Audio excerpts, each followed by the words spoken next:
Hello and welcome to my show. Thank you for watching. Footage in the background is Battlefield 3, Applefailz Mountains.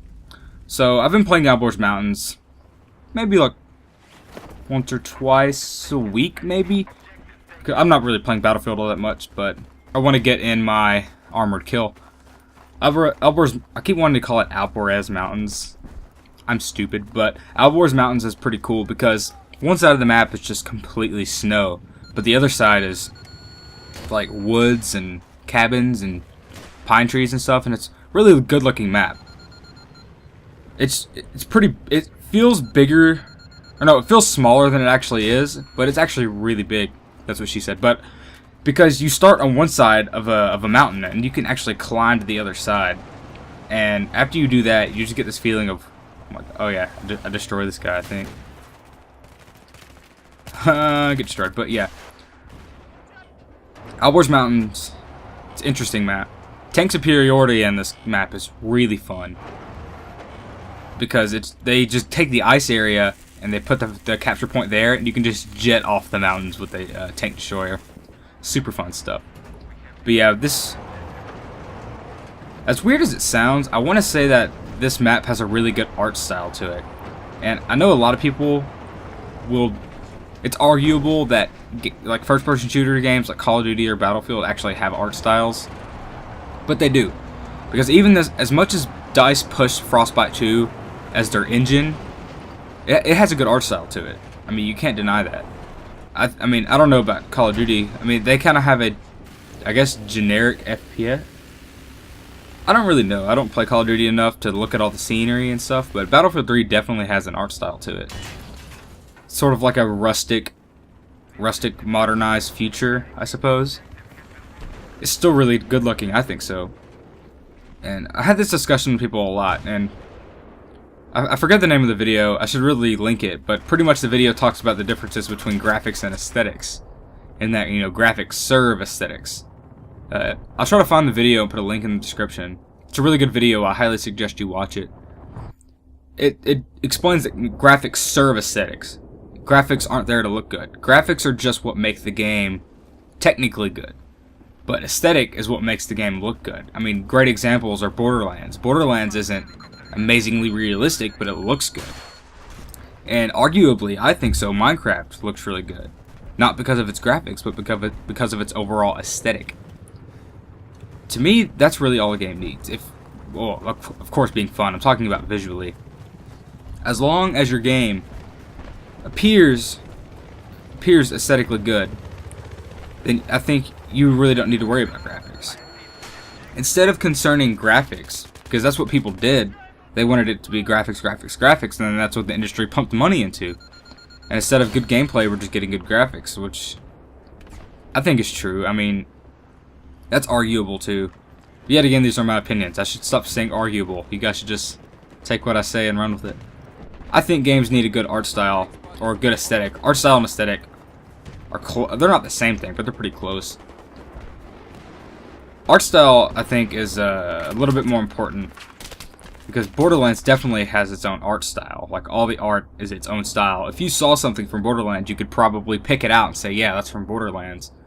And not necessarily just because it's cel shaded, but that helps. And aesthetic is just overall, like how you make everything look. General presentation, I suppose. But it's not just games like Borderlands and Minecraft. I mean, good examples of aesthetic: Borderlands, Minecraft, Anarchy Online. Don't know if any of you play that, but it's one of my favorite MMORPGs to ever exist. Bad examples of aesthetics: games like Duke Nukem, War Beast. It's like the video. The War Beast is the game that the guy in the video is showing off.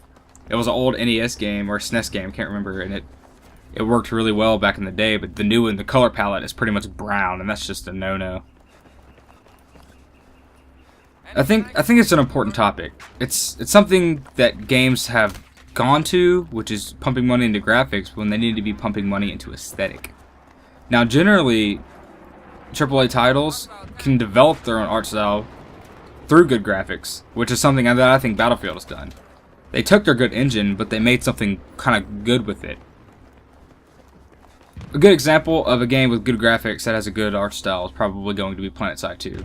They have an in-house engine, and they developed everything by themselves. I think the best way to describe PlanetSide 2 is Battlefield 3 with a metagame. Most definitely. It looks good visually. All the models are good. All the characters are good. The maps aren't generic. The maps are big, but yet they scale nicely, and they have good buildings. They're not all different, but all the buildings seem to be different, and they arrange them differently. I mean, they're going to reuse assets because it's such a huge map, but the game is still really good looking. It's aesthetically good and graphically good, but the graphics serve the aesthetics. Yeah. But besides that, yeah, that's really all that's on my mind about games right now. Like I said, I'll talk about some stuff other than video games, so I'll talk about real life stuff. So a little bit more personal info about me. I'm at the time right now when you're watching this. Not when I'm recording this, not when you're watching this. I'm 17 years old. I turned 18 in 8 days, and I'm kind of excited about it because I'm a senior in high school, and I may be going to a new school soon, one that can help me finish by Christmas. And that would be amazing because then I could possibly get a job and move out and have a more flexible recording schedule, which would be amazing. That's what I'm aiming for. But yeah, turning 18, I'm kind of excited for it because I don't have super strict parents. I can do a lot of what I want to do, but a lot of things legally restrict me, like curfew and just various stuff. Like I like to smoke hookah. It's just shisha. It's not really bad for you. It's bad for you because it's smoke, but it's not like illegal. But you have to be 18 to buy it and stuff. And I'd like to get some of it for myself and whatnot. I'm going to be an 18-year-old legal adult. I can make my own decisions. But still living with parents. Yeah, but I'm a student. What can I do?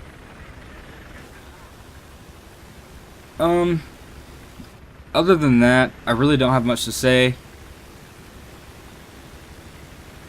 I'm trying to think of some more topics and stuff, but I've just been kind of busy, and school's kind of been taking up my time. I realize that I do a lot on my videos, so I'm going to try to tone that down a little bit. But yeah, I suppose that's it. Thank you for watching. Consider subscribing, and goodbye.